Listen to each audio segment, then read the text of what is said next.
जय बोलो 108 श्री 108 श्री अरजीत सागर जी महाराज की जय। नमस्ते महाराज।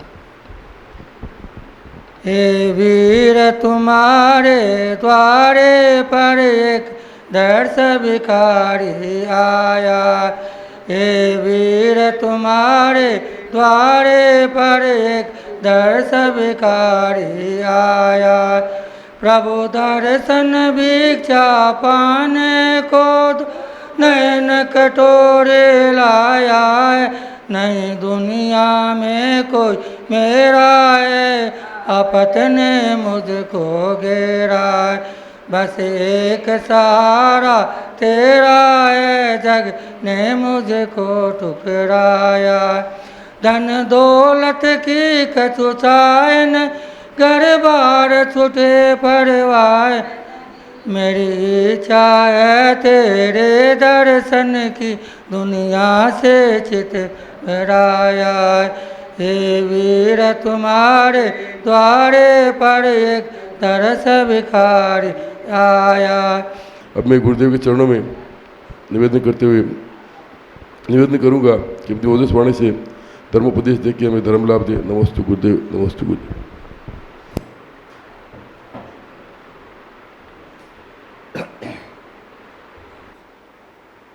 ओम नमः सिद्धेभ्यः।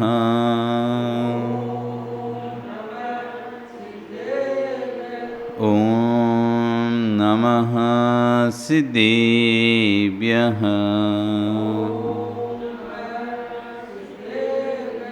ओम नमः सिद्धेभ्यः। तेरी अनेक गिणाई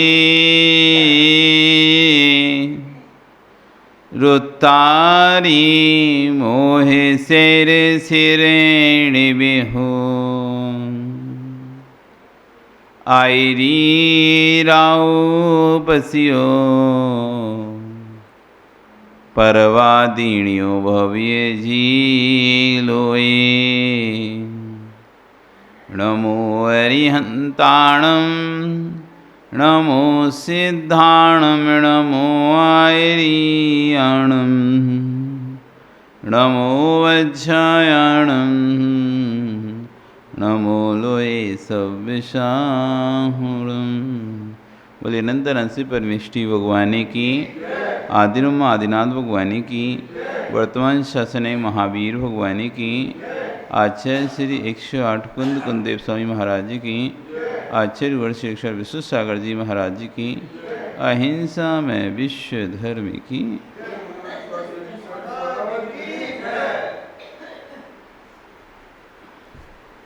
वो बंधु,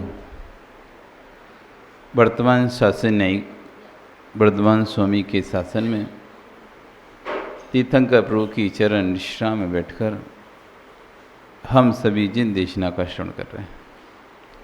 आचार्य भुवनकुंद कुंदेव स्वामी महाराज ग्रंथ राज रेण सारजी में श्रवण और श्रावक हो गए धर्मों का व्याख्यान करते हुए समझा रहे हैं कौन जीव सम्यक से विहीन होते हैं। बाह्य चिन्ह से भी हम अंतरंग की वृत्ति का पहचान कर सकते हैं। अंतरंग का बोधक, अंतरंग में क्या है व्यक्ति को यदि इसका पता करना है तो बाह्य चिन्ह होते हैं। बाहरी चिन्हों से अंतरंग की प्रवृत्ति का पता चलता है। सम्यक एक अंतरंग की प्रवृत्ति है। सम्यक दर्शन अंतरंग प्रवृत्ति है, श्रद्धान अंतरंग प्रवृत्ति है, आस्था अंतरंग प्रवृत्ति है। उसको ऐसे आँखों से नहीं देख सकते आप। उसको जानने के लिए बाह्य चिन्ह हैं। उन बाह्य चिन्हों की अपेक्षा से आप समझ जाते हो कि अंतरंग कैसा है।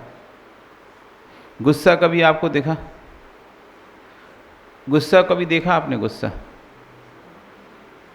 गुस्सा नाम का कोई द्रव्य देखा क्या आपने? लोभ नाम का कोई द्रव्य देखा क्या आपने? माया नाम का कोई द्रव्य देखा क्या आपने? पर आप समझ जाते हो ना तो आपने कहीं लोभ नाम की कोई वस्तु देखी, जैसे ये वस्तु का नाम लोभ है, ऐसा कोई ये वस्तु है, ये विचार का नाम उस विचार को देखा है क्या? ये लोभ है, ये मान है, ये माया है, या क्रोध है। आपने जब भी उस ये क्रोधी है या क्रोध कर रहा है, बाह्य उसके चिन्हों से पहचान किया। ये लोभी है, बाह्य चिन्हों से पहचान किया। ये मानी है, बाह्य चिन्हों से पहचान किया। ये माया भी है, आपने बाह्य चिन्हों से पहचान की। बाहरी चिन्ह देखकर आप समझ गए ये व्यक्ति कैसा है। अंतरंग का जो परिणाम है वो कभी दिखाई नहीं देता। अंतरंग के परिणाम का बोधक होता है बाह्य चिन्ह। हमारे अंदर में वात्सल्य है तो वो वात्सल्य दिखेगा नहीं, लेकिन जो वात्सल्य जब होगा तो उससे जो क्रियाएं होंगी हमारी, आदर देना, सम्मान देना, दूसरे का ध्यान रखना, तो इससे पता चल जाएगा इसका इसके प्रति वात्सल्य है, प्रेम है। किसी से दुश्मनी है तो उसका अहित चाहना, अहित सोचना, अहित उसके लिए अपशब्द बोलना, गलत बोलना, इन चिन्हों से समझ में जाएगा ये इसके लिए हितकारी नहीं है व्यक्ति, ये इसको नहीं चाहता है।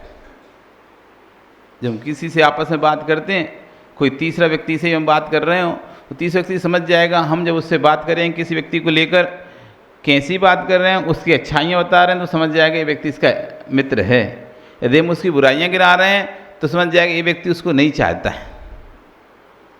तो जो परिणाम है वो आँखों से नहीं दिखाई देते, जो भाव हैं वो आँखों से नहीं दिखाई देते। उन भावों को जानने के लिए बाह्य चिन्ह हैं। उन बाह्य चिन्हों को देखकर हम समझ जाते हैं अंतरंग में इसके भाव क्या होना चाहिए। जिस व्यक्ति को आपको किसी भट्टे के आगे से निकले, ईंट के भट्टे के आगे से, अब ईंट का भट्टा आग भी रहती है, नहीं भी रहती है, बंद भी भट्टा रहता है, चालू भी भट्टा रहता है, दोनों प्रकार के भट्टे रहते हैं। बंद भट्टे में भी कोई आग नहीं दिखाई देती बाहर से, और चालू रहे भट्टा तब भी आग बाहर से नहीं दिखाई देती, क्योंकि वो तो अंदर से पैक रहता है पूरा, बाहर से पूरा एकदम पैक करके मिट्टी से रख देते हैं तो कुछ भी नहीं दिखाई देता। लेकिन फिर भी आपको अंदर में आग दिखाई दे रही नहीं दिखाई दे रही, लेकिन जैसे ही आप भट्टे के बगल से निकलोगे, भट्टे के पास से निकलोगे, तो जो आग का जो लक्षण, जो गर्मी है, वो जैसी आपको शरीर से टच होगी, कितना भी आग दबा के रखे, लेकिन उसकी जो उष्णता है, गर्मी है, वो तो आपको लगेगी ना, जैसे भट्टे के पास। तो उस चिन्ह से आप समझ जाओगे कि इसके अंदर आग है। उस बाह्य चिन्ह से ये समझ जाओगे कि आग है। अथवा ऊपर देखोगे चिमनी से धुआं निकलते हुए बाह्य चिन्ह देखोगे तो समझ जाओगे अंदर आग है। या तो पास से निकलोगे, गर्मी का फील होगा तो आप समझ जाओगे इस भट्टे के अंदर आग है। अथवा ऊपर दूर से धुआं देखोगे तो भी आप समझ जाओ कि इसके अंदर आग है। साधना साध विज्ञानम मनुमानम, साधन से साध्य का ज्ञान होना अनुमान ज्ञान है, जो कि सत्य ज्ञान है। ज्ञान 5 प्रकार के: मति, स्मृति, संज्ञा, चिंता और अनुमान। मति, स्मृति, संज्ञा, चिंता, तर्क और अनुमान। तो मति यानी जो हम सुन रहे हैं, देख रहे हैं, ये मति ज्ञान सामान, मति ज्ञान सामान। मननम मति, जो मनन करते रहते हैं, सोचते रहते हैं, उसको कहते हैं मति ज्ञान। स्मरणम स्मृति, जो हमारे स्मरण में रह जाता है, भूत का, भविष्य की स्मृति नहीं होती कभी भी, स्मृति हमेशा भूत की होती है। जो हम देख चुके हैं, जो हम सुन चुके हैं, जो हम अनुभव कर चुके हैं, वो हमारे मस्तिष्क में याद में रह गया, वो स्मृति ज्ञान है। मति ज्ञान तो इंद्रियों मन की सहायता, जो हम डायरेक्ट देख रहे हैं ना, ये मति ज्ञान हो गया। इंद्रियों की सहायता से हमने देखा ये भगवान है, ये देख लिया, हमारा को मति ज्ञान हो गया। ये आप श्रावक हैं, मति ज्ञान हो गया। क्या किससे देख रहे हैं? आँख से देख रहे हैं। अथवा कोई छुआ, ये गर्म है, ये मति ज्ञान है। ये ठंडा है, मति, ये हल्का है, ये मति ज्ञान हो गया। भारी है, हल्का, भारी, ठंडा, गर्म, रूखा, चिकना, कड़ा, नरम, ये हमने जाना, ये सब मति ज्ञान हो गया हमारे। काला, नीला, पीला, सफ़ेद, कौन सा रंग है, सब हमने जाना, मति ज्ञान हो गया। सुगंध है, दुर्गंध है, क्या आ रही है, मति ज्ञान हो गया। कौन सा भजन चल रहा है, कौन सा गाना चल रहा है, क्या हमने जो कान से सुना, इंद्रिय और मन की सहायता से हमने जाना, वो सब मति ज्ञान। इंद्रियों से करो, 5 इंद्रिय में से किसी भी इंद्रिय से जो भी काम चल रहा है प्रत्यक्ष, वो सब मति ज्ञान। 5 इंद्रिय और मन की सहायता से तद इंद्रिय निंद्या निमित्तम, इंद्रिय और इंद्रिय के निमित्त से जो हमारे को ज्ञान हो रहा है उसका नाम है मति ज्ञान। मति ज्ञान हो गया। स्मृति ज्ञान, जो मति ज्ञान द्वारा हमने अनुभव किया था, जो हमारे मस्तिष्क में बैठ चुका है अंदर स्मृति के रूप में, उसका याद आना ये स्मृति ज्ञान है, वो भी सत्य ज्ञान है। क्योंकि जो हमने अनुभव किया वही तो याद आ रहा है, गलत थोड़ी ना याद है। आज आपने शिखर जी की वंदना की है तो ही आपको शिखर जी के पहाड़ याद आ पाएंगे, शिखर जी की टोंक याद आ पाएंगी। तो एक व्यक्ति वहाँ बैठकर बता रहा है और एक व्यक्ति यहाँ से याद करके बता रहा है, तो दोनों में से कौन सत्य है? दोनों ही सत्य हैं। क्योंकि जो बता रहा है यहाँ बैठ के ही बता रहा है, वो तभी बता पाएगा, स्मृति तभी होगी जब उसने प्रत्यक्ष उसकी अनुभूति की होगी, वहाँ जाके उसने देखा होगा, तभी तो यहाँ से बता पा रहा है। तो स्मृति, तो ये भी ज्ञान सत्य है हमारा। मति, स्मृति, संज्ञा, प्रत्यभिज्ञान जिसे कहते हैं संज्ञा, प्रत्यभिज्ञान। प्रत्यभिज्ञान मतलब होता है वर्तमान का और भूत का जोड़ रूप ज्ञान। वर्तमान में किसी को देखा, पहले किसी को देखा था, वर्तमान में उसको देखा, फिर याद आना। जैसे आपसे पूछें आप अमुक व्यक्ति को जानते हो क्या? नहीं, याद नहीं आ रहा महाराज। स्मृति ज्ञान भी नहीं हो पा रहा आपको। अब वो व्यक्ति सामने है नहीं है तो मति ज्ञान भी नहीं हो रहा। अब आपसे पूछा कि आप अमुक व्यक्ति को जानते हो क्या? याद नहीं आ रहा। और जैसे ही आपको फोटो दिखाया, सामने दिखाया, ओहो अच्छा वो उधर मिला था, शिखर जी में मिला था, ये तो वही व्यक्ति है जो हमको बड़के वाला जी मिला था, ये तो वही व्यक्ति है जो जयपुर में मिला था। तो भूत का और वर्तमान में फोटो देखा, वर्तमान का फोटो देखकर और भूत का याद आया तो जोड़, हाँ हाँ ये वही है जो हमको पहले मिला था। ये जोड़ रूप ज्ञान हो गया। इसे कहते हैं संज्ञा, यानी प्रत्यभिज्ञान। स्मृति का और मति ज्ञान और स्मृति का जोड़ रूप ज्ञान कौन सा हो गया? प्रत्यभिज्ञान। ये तीसरा ज्ञान होता है। मति ज्ञान समझ में आया? पांच इंद्रियों मन की सहायता जो सामान्य से हम लोक में देख रहे हैं, ये सब हमारा मति ज्ञान है। स्मृति जो हमको याद रह गया, पूर्व में देखा था, वो याद आना बैठे बैठे, वो स्मृति ज्ञान हो गया। और प्रत्यभिज्ञान भूत का और वर्तमान का, दोनों के जब चीज़ मिलती हैं, वैसे स्मृति में आ नहीं रहा, दिमाग में भी नहीं आया, सामने वस्तु है नहीं है, ना तो दिमाग में आ रही ना सामने वस्तु है, दोनों तरफ से ज्ञान नहीं रहा। तीसरा ही ज्ञान हुआ, ये दोनों जोड़ दिए। सामने फोटो दिखा दिया अथवा सामने व्यक्ति खड़ा कर दिया, पहचानो ये भैया ना, हाँ हाँ हाँ हाँ ये तो भैया जो मिला था हमको। तो भूत और वर्तमान का जोड़ रूप ज्ञान हो गया प्रत्यभिज्ञान। चिंता संज्ञा हो गया प्रत्यभिज्ञान। फिर होता है तर्क, तर्क ज्ञान कि कोई भी वस्तु, ये व्यक्ति अजीब है क्योंकि ये जानता है, ये व्यक्ति अजीब है क्योंकि जानता है। कोई ऐसा कहे ये वस्तु जीव नहीं है, क्यों? क्योंकि ये जानती है। गलत। तर्क, जो जो जानता है, जिसमें चेतना होती है वह जीव ही होता है, ऐसे जिसमें चेतना नहीं होती वो जीव नहीं होता है। जिसमें चेतना होती है वह जीव होता है, जिसमें चेतना नहीं होती वो जीव नहीं होता है। इस तरह का तर्क देना, ये तर्क ज्ञान है। फिर आता है अनुमान ज्ञान। पदार्थ को देखकर, एक पदार्थ को देखकर दूसरे पदार्थ का ज्ञान होना, एक पदार्थ को देखकर दूसरे पदार्थ का ज्ञान होना। जैसे दो लोग साथ में, हमेशा साथ में रहते हैं, दो लोग हमेशा साथ में रहते हैं, तो जैसे एक को देखा, अरे वो दूसरा भी यहीं कहीं होगा, आसपास ही होगा। क्यों? ये हमेशा साथ में रहते हैं।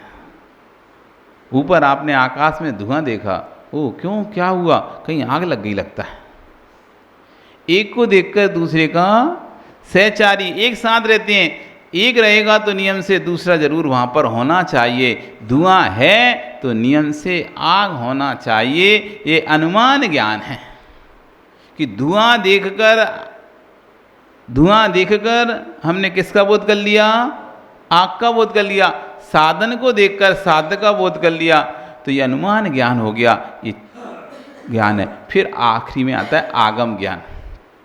आगम यानी जिनवाणी, जिनवाणी को भी पढ़कर जो ज्ञान होता है। इस तरह से 5 ज्ञान होते हैं।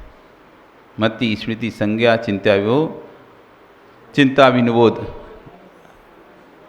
मति, स्मृति, संज्ञा, चिंता और अभिनिबोध, ये 5 ज्ञान हो गए। और दूसरी भाषा में कहें तो मति, स्मृति, प्रत्यभिज्ञान, तर्क, अनुमान और आगम। स्मृति, प्रत्यभिज्ञान, तर्क, अनुमान, आगम। स्मृति, प्रत्यभिज्ञान, तर्क, अनुमान और आगम, इस तरह से 5 ज्ञान हैं। मति सबके साथ है, मति तो सामान्य सी चीज़ है ना, वो सब में इंक्लूड लेगी, इसलिए स्मृति से लिया। मति ज्ञान के ये 5 नाम हैं, तो मति तो सब में हैं। जैसे आपके 5 नाम बोल दें तो आप तो हैं ही, तो 5 नाम और ऐसी स्मृति, संज्ञा, तर्क, अनुमान, आगम, ये हो गए।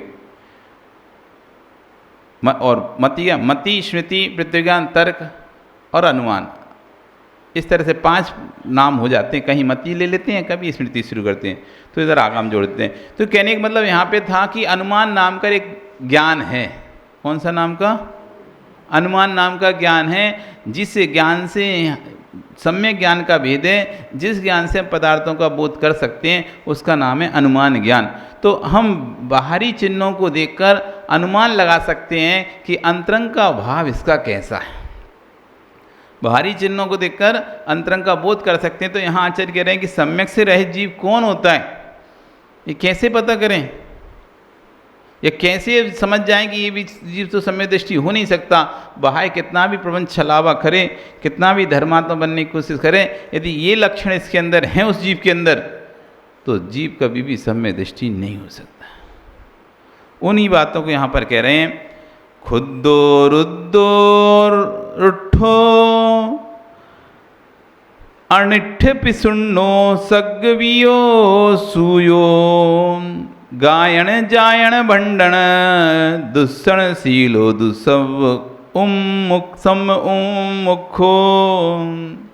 खुद्दो जो क्षुद्र प्रकृति का लोग है, क्षुद्र छोटे छोटे कार्य करने वाले, हिंसात्मक कार्य करने वाले, लड़ाई झगड़े करने वाले, जीवों की हिंसा करने वाले जो शूद्र प्रकृति के लोग होते हैं, छोटे लोग होते हैं, शूद्र।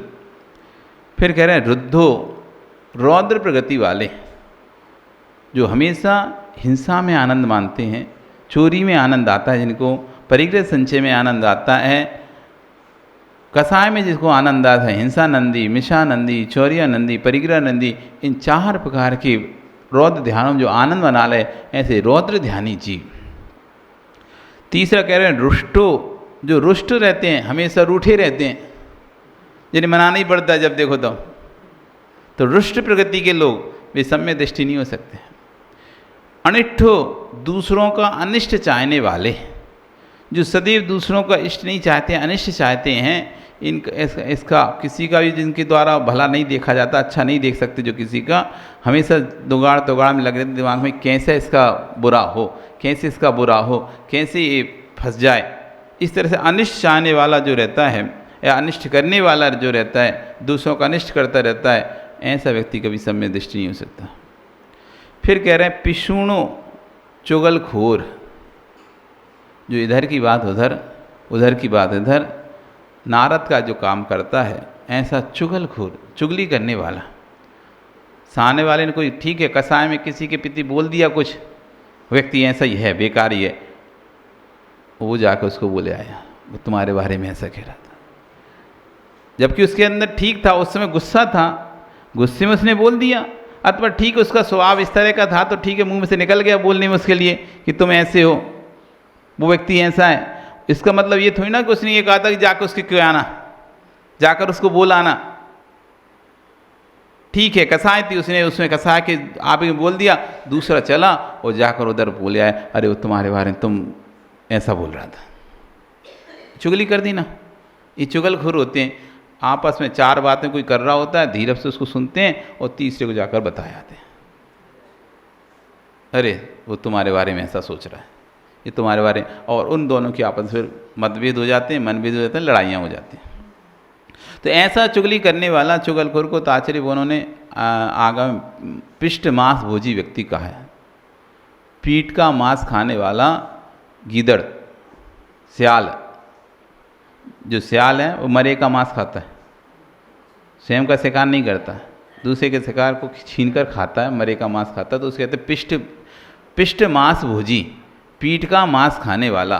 जो चुगलखोर है वो पिष्ट मांस भोजी होते हैं, मुंह पर तो नहीं बोल पाता, पीठ पीछे चुगली करता है उसकी इतनी हिम्मत नहीं होती, इतनी ताकत नहीं होती कि स्वयं सामने से बोल पाए, तो क्या करता है, पीठ पीछे बोलता है।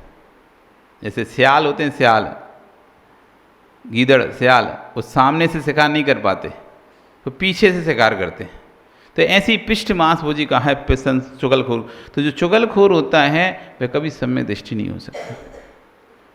फिर कहते हैं सगव्यो अभिमानी, जो सदैव मान में चूर रहता है, ज्ञानम पूजा कुलम जाति बल वृद्धि तपो बपु अष्टमासित माह, इसमें माहिर गतस्मया, ज्ञान का मल, मैं कितना ज्ञानी हूँ, पूजा का मल, देखो मेरी सब जगह पूजा होती है, कुलम, मेरा कुल अपना, मेरा कुल देखो कितना बड़ा कुल है मेरा, मैं कितने बड़े कुल की संतान हूँ, जाति देखो मेरे मामा कितने बड़े आदमी हैं, कितना रुतबा है मेरे मामा का, ज्ञानम कूला कुलम जाति बल, देखो मेरा शरीर का बल, कौन टिकेगा मेरे आगे,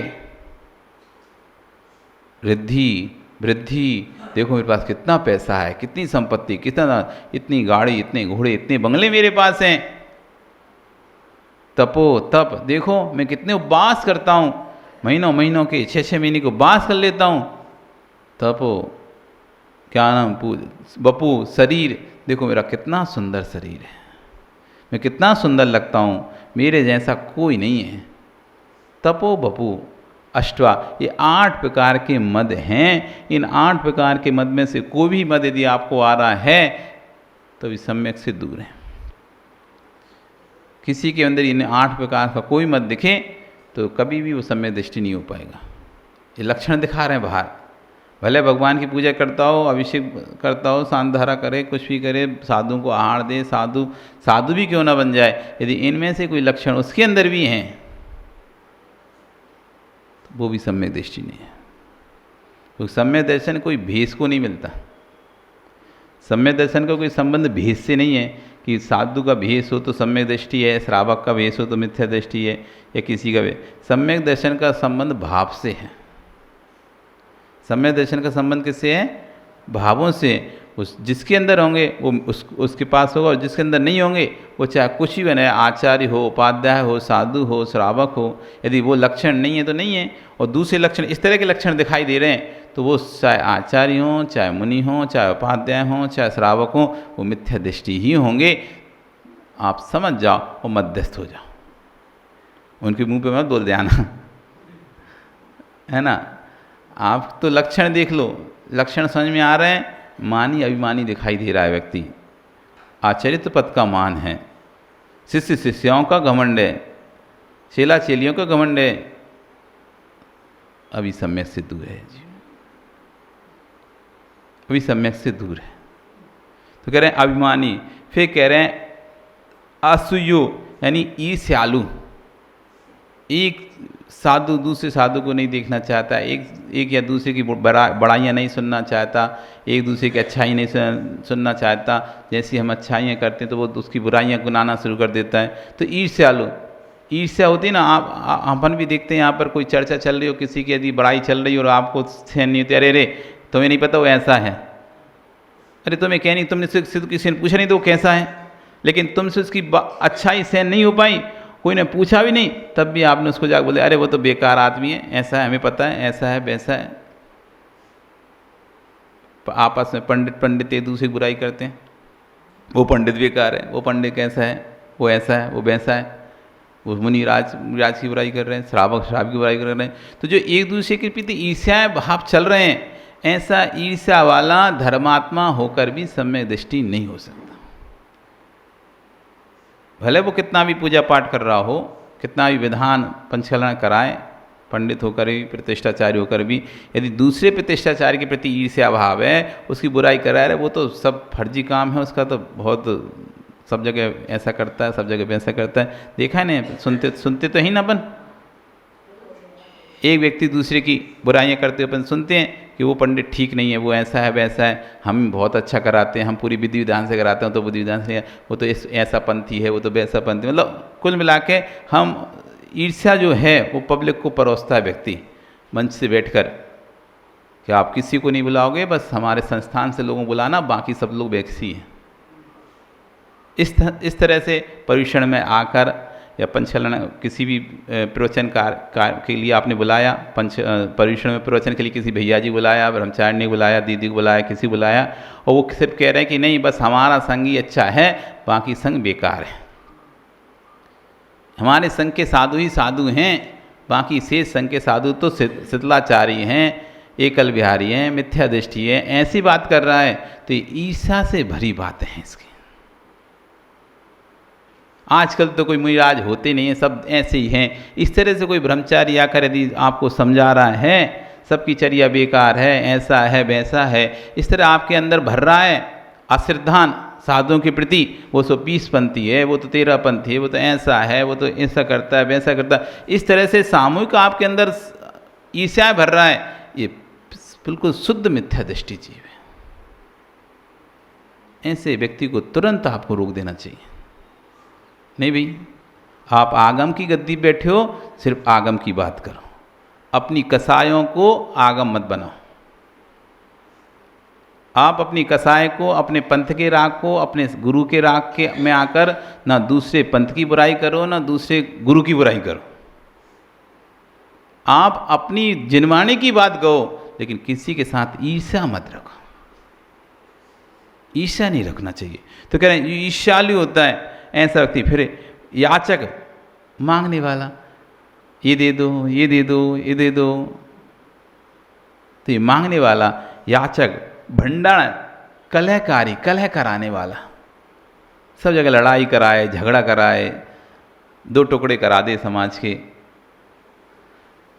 आपस में लड़े और दूसरों को लड़ाए, ऐसा भंडर सीलो, गाली देने वाला, जो गाली देता है, हर बात बात पर गाली दे रहा है, गाली देने वाला, दुष्ण सीलो, दूसरों पर दोष लगाने वाला, सदैव दूसरों पर दोष आरोपण करता है, ऐसा व्यक्ति सम्मुखो सम्यक से रहित होता है।